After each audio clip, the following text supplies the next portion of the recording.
L'Institut national de santé publique du Mali et l'antenne locale de l'Organisation mondiale de la santé ont appelé jeudi la population au respect des mesures préventives face à la flambée des infections au nouveau coronavirus. Les dirigeants de ces deux instances ont exhorté les populations à se faire vacciner pour se protéger et protéger les autres.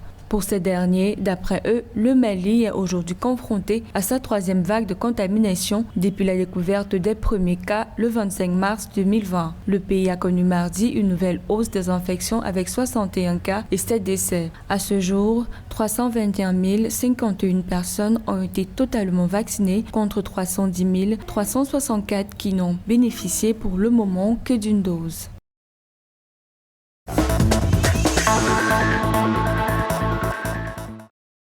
En Tunisie, le ministre de la Santé a annoncé dans un communiqué que le pays a enregistré mardi un 0 décès causé par la Covid-19 en 24 heures, tout en recensant 159 nouveaux cas d'infection au nouveau coronavirus au cours de la même période. Toujours le communiqué du ministère de la Santé, le taux de positivité quotidien avait grimpé à 100,61% en date du 24 novembre. Rappelons que depuis le démarrage de la campagne nationale de vaccination en Tunisie, plus de 5 millions d'habitants sont entièrement vaccinés sur un total d'environ 7 millions d'inscrits sur la plateforme électronique Evax.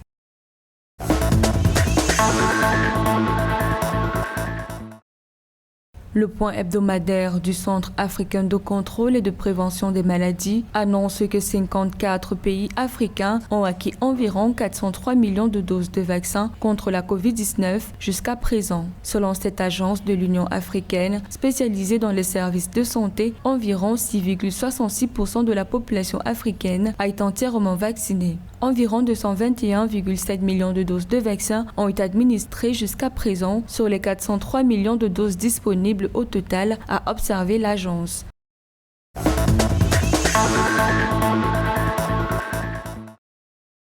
Selon les autorités sanitaires namibiennes, dès le 15 janvier 2022, seuls les certificats Covid-19 obtenus sur la plateforme Trusted Travel ou vérifiés sur le système Global Haven seront valables pour la sortie ou l'entrée en Namibie à tous les points d'entrée. La plateforme Trusted Travel a été officiellement lancée en Namibie le 8 novembre pour la vérification et l'authentification des résultats du test Covid-19. Pour assurer une transition en douceur, notamment en raison de nombreux voyages prévus pendant la période des fêtes, le directeur exécutif du ministère namibien de la Santé et des Services sociaux indique que la période de transition pour la plateforme Trusted Travel a été prolongée du 1er décembre 2021 au 15 janvier 2022 afin de permettre une transition en douceur.